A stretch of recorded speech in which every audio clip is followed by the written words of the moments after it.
Lagoa da Piranha, segundo a história assim contado pelos os mais velhos, né, foi um lugar que foi trazido mais por causa do garimpo, do diamante, do cabronate, né, e rolou muitas brigas. Ali tinha muitos coronéis que tentavam marcar território. E era uma coisa tão incrível que, segundo o meu avô, ele disse que passava com tropa na região e tinha os troncos. E ele cansou de passar de ter gente amarrado no tronco, com sol quente, 2, 3 pessoas amarrado. E ali amarrava ali, ficava ali 2, 3 dias amarrado, e depois ele sacrificava e levava e jogava, pegava numa rede e jogava dentro do rio as pessoas. E foi assim durante muitos e muitos tempos, né? Até que eu não sei assim o ano, que eu acho que foi antes de 64, foi antes de 64. Veio uma enchente que derrubou as casas tudo. Só ficou uma rua com 7 casas que depois que eu conheci, que fui para lá, que vi, chamavam até a rua das sete casas, né? E aí acabou tudo. E segundo o pessoal dizia que foi por causa de tanto sangue que foi derramado e que o rio subiu ali para poder lavar aquela coisa, né? E ficou durante esse tempo até que foi vendido para fazendeiro, e os fazendeiros começaram a demolir aquelas coisas, fazendo pasto, e até que acabou, só ficou lá mesmo só a igreja. E que às vezes a gente ainda ia em missa lá, né? E depois disso foi que o fazendeiro também não conseguiu tudo que ele tentava, ele não conseguia.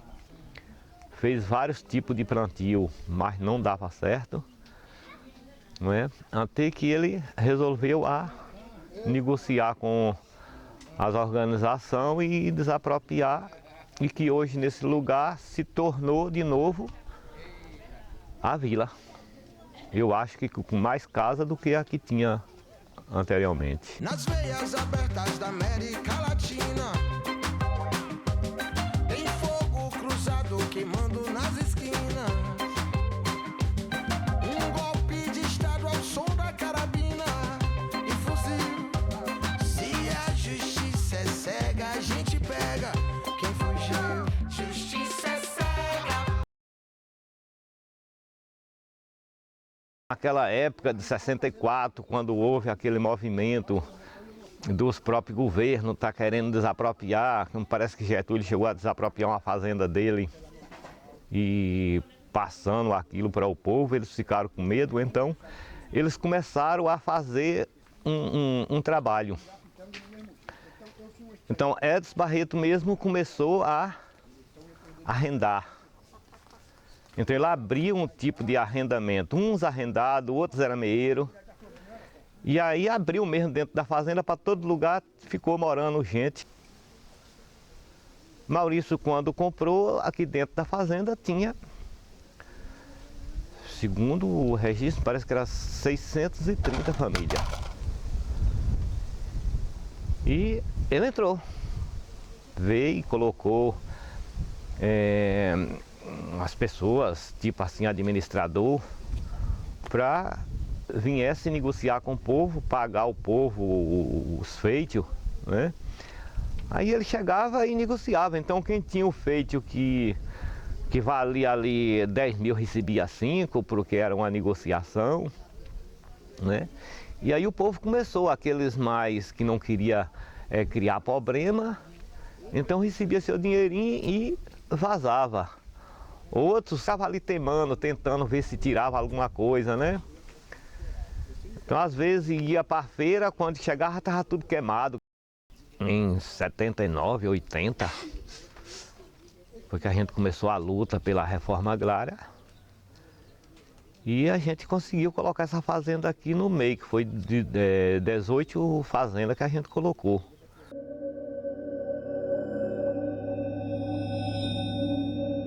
Mais ou menos em 86, foi na época que o grande fazendeiro jogou gado na roça do pessoal e a gente, como filho dos pessoal que morava na terra, a gente foi crescendo, a gente foi ficando rapaz, aí começou a ver a organização do Padre Eugênio, e aí a gente começou se organizando, fazendo caminhada para Salvador.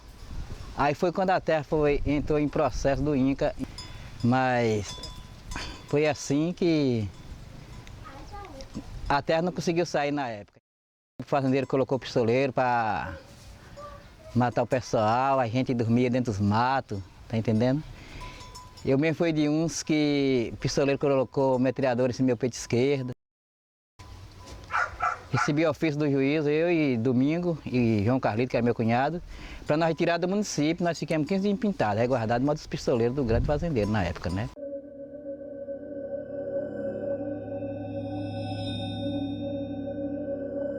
A Seis Maria era de Anísio Pina e um irmão dele. Então a gente ficou muitos anos trabalhando, aí a gente plantava toda a lavoura. O finado Anísio botou um gerente, por nome Herculano, e botou Herculano para pisar no povo, nos trabalhadores. Ele sempre vinha pisando, castigando, e o pessoal ainda aguentando, e ele veio castigando, até que muita gente saíram. No passar dos tempos, apareceu um português, por nome Miguel Osório, que chegou aí dizendo que tinha comprado a fazenda. E os trabalhadores trabalhando, e aí proibiram dos trabalhadores botar mais roça. Fomos enfrentando, a gente foi trabalhando, botando roça, e o Miguel Osório atentando. Aí quando ele viu que o pessoal não saía mesmo, ele botou o pistoleiro. Tinha 10 pistoleiros, o policiamento tirou eles, tinha armas que nem o policiamento do município não existia arma com eles, daquele tipo de arma que os pistoleiros tinham.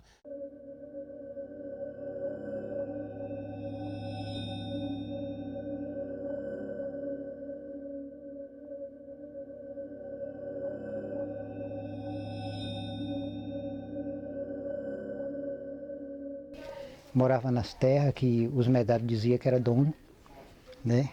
E aí o pessoal trabalhava de arrendamento. E aí o pessoal descobriu que eles realmente não eram dono das terras.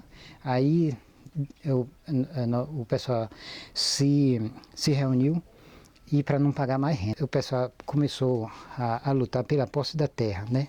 Um tinha 10 tarefas, outro tinha 30, outro tinha 50. E aí tinha mais terras que eram devolutas, que não eram utilizadas nem por ele, nem pelo pessoal. E uma primeira questão que o pessoal enfrentou, morava vários poceiros, e aí com aqueles poceiros que era junto, ele pegou e vendeu a um só. E aí queria que aquele pessoal que morava ali se retirasse. Quando o pessoal estava reunido esperando a FETAG vir com os advogados, quando nós vimos, estava rodeado de um batalhão de polícia. E aí foi difícil, nada de advogado nosso aparecer. E aí o pessoal se esmoreceu e entregou a questão. Assim mais perto era muita terra desocupada.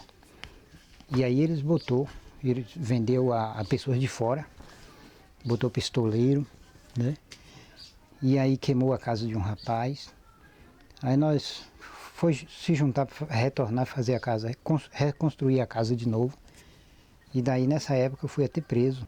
Aí ficou para o grande mesmo. Aí outros poceiros, ficou cada um com seus pedacinhos de terra, né? Até passaram um tempo, aí os pedacinhos de terra eram muito pequenos, o espaço era muito pequeno, aí surgiu o Cachá.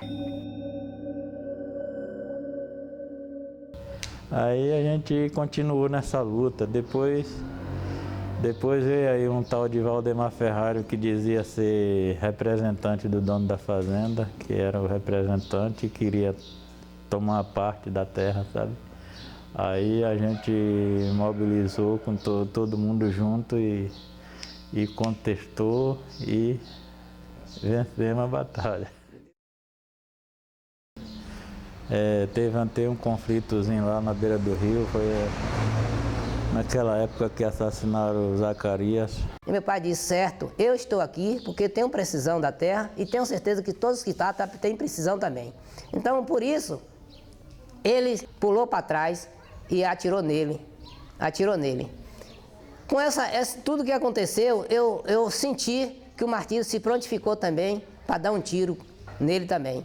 E eu marchei para cima dele, né, do Martírio, e nessa hora, eu não sei, eu não estava em mim. Nem da foice que estava na mão, não lembrei. Lembrei do facão, um pedacinho de facão que eu tinha na cintura, parti para cima, cai aqui, cai acolá dentro do mato, entendendo? Mas mesmo assim o Vardim pulou de lá e me bateu o facão nas minhas costas, né? Que deixou mais de um palmo nas costas de corte, tá aqui, né? Deixou eu também com tiro na perna.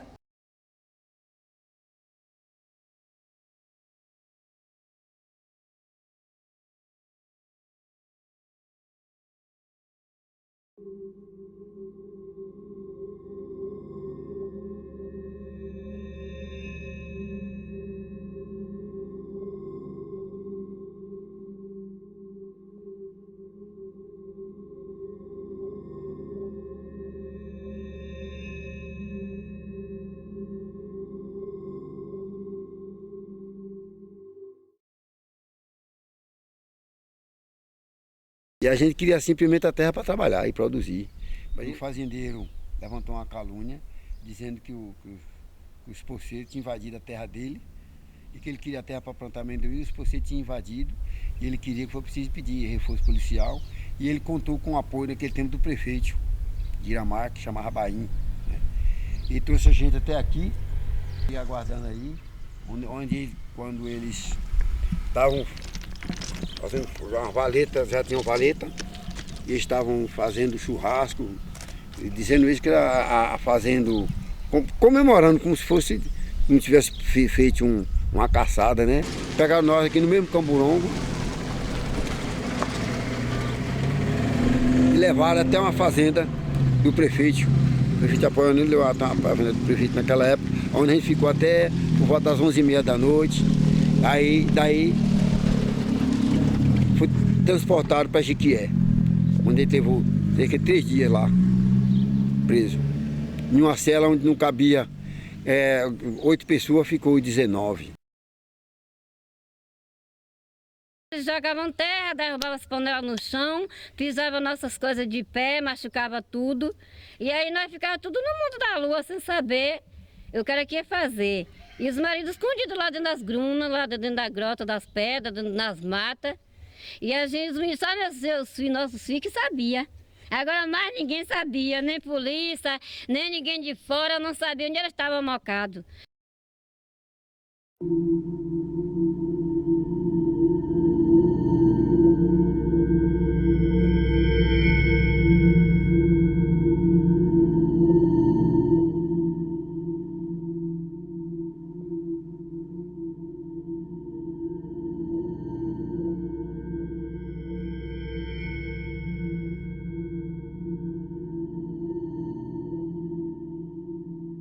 Esse assentamento aqui de Boa Vista do Pinho foi um dos mais velhos. E aí começou aquela luta, sai, não sai, acabou não resolvendo o problema do assentamento aqui do Crispim. Que era 13 mil, eu não digo bem, mas acho que era 13 mil hectares de assentamento, que foi até luteado os lotes, mas começou aquelas brigas de fazendeiro e poceiro e acabou não resolvendo o problema. Até hoje não foi concluído esse assentamento. Está aí hoje na mão do fazendeiro, continua estando, e a gente ficamos aqui nesse curral. Um projeto mal administrado, mal feito, e que hoje a família mora aqui, só não passando necessidade porque vive do seu trabalho, da sua roça. E hoje nós estamos com depo, o irrigação acabou, tudo acabando e nós estamos sem a terra e sem como trabalhar. Então nós não podemos dizer, foi um início até muito bom aqui para ser um modelo na época aqui. Mas como foi mal feito, hoje nós estamos aqui até alguém desistindo, como já desistiu bastante gente. Como vocês veem, tem algumas casas aí sem moradores, alguém saindo. E o caminho, se não tiver uma mudança, é ir embora e largar as casas. Alguém. Porque você não tem terra. Como é que você vai construir a sua família? A água eu ia pro rio apanhar, que eu sofri muito apanhando água. Eu era tão pequeno nessa época que um cara de 25 litros, eu não aguentava tirar de dentro da água. Enchia ele lá dentro do rio e deitado, o carote botava na beira da água. Até chegou uma pessoa para arribar para mim, com 18 quilômetros eu ia sozinho buscar água para manter a casa. E aquelas águas barrentas, água que se botar na bacia aqui, a gente diz assim, não vou lavar as mãos não, porque isso aí é lama, não é água, né? Então aquilo era que pegava e muitas vezes bebia, né? Para poder matar a sede, para cozinhar, para poder fazer isso tudo. Então era uma dificuldade muito grande, e que hoje isso tudo mudou, né? A gente vê hoje, a gente tem água tratada, água limpa, né? Então foi uma coisa que foi uma mudança total em vista aquele tempo, né? Logo em seguida, antes do projeto Caju, nós pegamos aquelas cabras, foi para morrer cabra, vi cabra de todo jeito na época, isso aí foi um grande prejuízo para nós também, o assentamento da gente, foi um desgaste muito grande. Se eu não me engano, foi 650 cabras, veio de Auá, esse mundo afora aí. Aí isso foi prejuízo para a associação, né? Aí quando foi em 2003, veio o projeto do caju. Nós fizemos um projeto de 13 mil reais, pegamos esse caju, plantamos, mas a terra aqui não é suficiente o caju.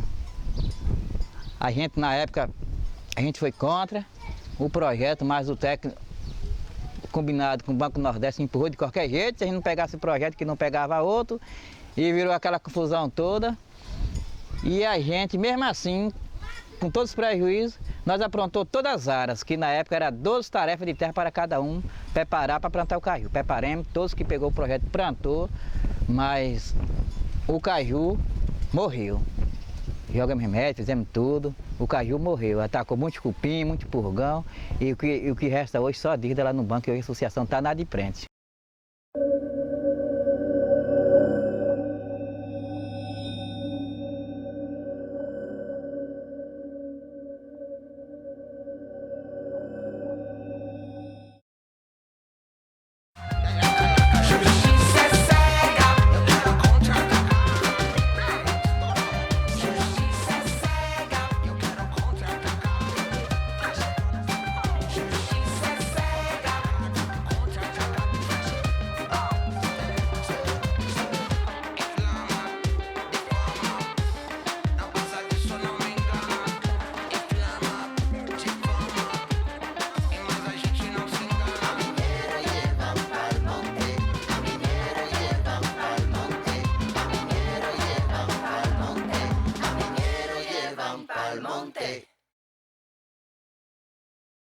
Você não consegue um recurso, você não consegue o problema da água, você não consegue, tá entendendo? E na verdade a maioria dos agricultores é estraçalhado, na verdade é estraçalhado, né?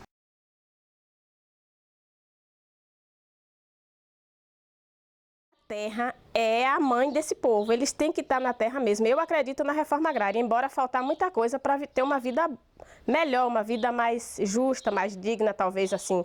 Mas imagine as famílias que venderam a terra, ou que trocaram, ou que deram, né? Porque não se diz vendeu, mas eles repassam o lote.